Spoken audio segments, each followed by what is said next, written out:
What's up, y'all? This be your boy Scotty, and you watching a new segment of Bitch Are You Serious? Okay, I'm doing this before I get in the shower. As you can see, yes, I decided to just go ahead because I'm getting ready for work, and I had a lot going on this morning, so I just took off all my clothes, and I just said, let me just get in front of the camera right quick and record this video right quick so I can get ready for work. So let's just get right into it. I think about the title once I post it, but here's the thing. So it was this guy. No, two guys. As of right now, you guys know, if any of you ever be on my live videos, y'all know that I discuss everything. Some things that's personal. Some things that I haven't really discussed on camera.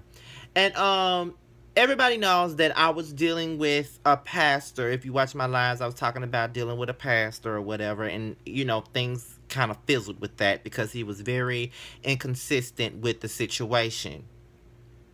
However, another guy that's also in my present, we were having a conversation, and that's where the basis of this whole Bitch Are You Serious is coming from. Now, you guys know that in the game of love, I've always failed with that. You know, I've never really had the best track record when it comes to men. It's always the same shit, you know what I'm saying? It's always somebody else. It's always this, it's always that. So, we already know when it comes down to Scotty, it ain't never no easy task for a man is concerned. But I don't complain, you know what I'm saying? It's just not my time right now. It ain't like I can't get a man. It's just the fact that I keep on getting the wrong type of man. I clearly attract the wrong type of man. And I don't know what it is about me that attracts these kind of men, but I attract these kind of men. And that's just what it is. I don't know what it is about me that attracts them, but I attract them. So, I was having a conversation and with one of the guys that I talked to, because I have several options at this point. You know, I'm not finna play no games with nobody. It's just that I've always been tied down to one person and giving one person all my energy. And when I give all my energy to somebody, that means I'm really trying to make you mine.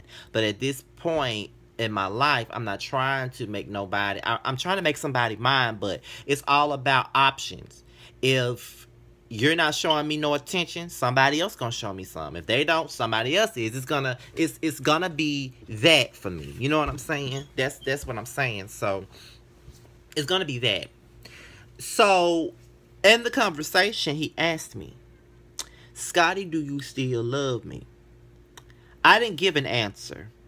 But what I did ask him was, did you ever love me? Is the question, have you ever loved me? He said, at some point I get to that.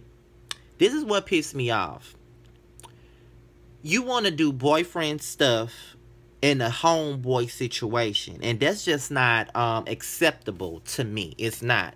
I don't want to be your homeboy. You know what I'm saying? Like, if I wanted to have a homeboy, I could just hang out with my friends.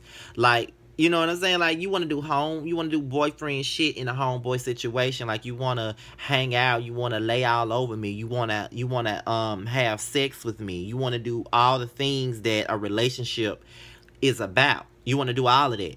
But you don't want to be my boyfriend. You want to do boyfriend things in a homeboy situation. So when he said that to me, I said, well, you know, if you want me to be around, like, one day ain't good enough for me. I'm not a one-day type of dude. It's either going to happen or it's not. It's only so much that I can accept, and there's only so much that I can deal with. And for a long time, I've accepted a lot of shit. But I'm not going to accept nothing. Like, I'm not going to just accept anything anymore just to say that I got somebody in my life, because that's just not going to work out for me. It's just not going to work out for me. I don't have time for this shit. I just don't have time for this shit. And I'm over it. Like, I've gotten to the age to where I just want to settle down. I don't want to have all these men texting my phone. I don't want to have all these men to talk to. And come to think about it, I'm not even sleeping with none of these men. But it's just like I just got them here just to see who is worth my time and my energy. You know what I'm saying? And I just don't need nobody in my life that's not going to be there for me and that's not going to be what I want them to be. Like, it's kind of ridiculous to, you know, to keep putting me on hold like that. Like, I've been talking to you for over a year, and you tell me the last time that we tried to get together, you said that you couldn't be with me at the time because you had your own baggage. But look, bitch, I had my own baggage too. When I met you, I was coming off a relationship that was fucked up. I was like a side piece and didn't even know it. Like, every time I look up, I was dating this man for like a good 8 months, on and off. And the reason why it was on and off, because every time we would go out or we would do this or we'd spend time with each other, everything would be all good. But like a week later, I see him posting somebody else. Once that shit break up, he'll come back over here to me because I had feelings for him. And because I was a fool, I take him back. And then I take his ass back and he do the same shit again. I turn around, he's engaged again. So I look like a fool. I'm humiliated and embarrassed all over again. So then he does it again. He comes back into my world. And, you know, he says that he's going to do right by me. But then he turns around and he gets engaged and later finally gets married only to get divorced within a year. I had a roller coaster ride of a relationship with that motherfucker. So when I met you, I was damaged when I met you.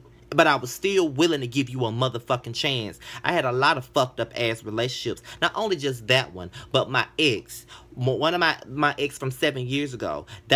He was a big part of the reason why my head is so fucked up when it comes down to a man. I don't trust them like that. And when I give you my trust, whether you my man or you my friend, when I give you my trust and you break it, that's fucked up to me. And it makes me look at you a certain type of way. It does. No lies. It does. So it's just fucked up to me. And, you know, when I give my all, whether it's my love, my body, my money, my anything that's sacred to me, that means something to me. So for you to say, oh, I'll get there one day, it's either like you playing with my emotions or you just really don't know how you feel. And you said, well, I didn't get with you the first time we tried to talk last year because I had my own baggage. I still was dealing with this. I had a lot of baggage coming into the situation. But at the end of the day, I was willing to move forward. Nobody got time to be stuck on the past. And that's just something that I ain't never been about. I'm not going to be stuck on the past. I'm not going to allow nobody to determine my future. If I want you, I want you. And there's nothing nobody can say or do to keep me from being with you. That's just how I feel. So I feel like that was some bullshit. The same thing with the pastor. Like, I had left everybody alone just to talk to him. I didn't have any options. He was the only one on my mind. And when he came into my life, I was dealing with the lie. He came to my life in April. I had just got a new job. I was dealing with a whole lot of emotional stress. My aunt had died like a few weeks after we went out on a date. The situation with the bullshit on YouTube had happened. I had got, you know, outed on here for some dumb shit. A lot of stuff was going on during that time. That was like a critical time in my life. April and May was a critical time. I had already gotten past the whole bout of suicide and depression back in February and March. But then April, it's like things had started getting even worse for me.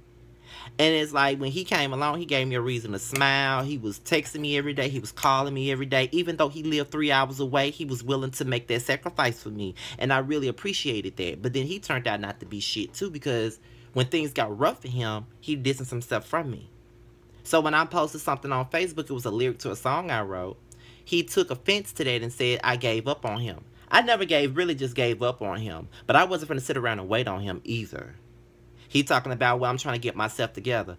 Nigga, I was trying to get myself together when you met me. I was coming off a bad situation when I met you. So for you to say something like that is really ridiculous. Like, I had a lot of things going on in my life that trumps the shit you had. But I'm not here to compare anybody's trials and tribulations, because that's really not fair. But at the end of the day, that's bullshit. I hate it when people try to use the whole fact, I'm going through this, I'm going through that, as a reason to be fucked up to somebody. It's not a good reason to be fucked up to somebody. It's really not. It's not. I hate it when people use excuses. And I'm just not here for the excuses. So at this point in time, for me, it's like, either you're going to love me all the way and completely. I don't have time for any type of halfway shit. That's just not what I'm here for. I'm 28. I'm pushing 30. I'm over this. So what is your opinion on what I just told you? Leave your comments below and all of that stuff. And I'll be starting to record my vlog and all of that stuff. Probably today when I get out of the shower and all of that. And, you know. But I'm out of here, y'all. Peace.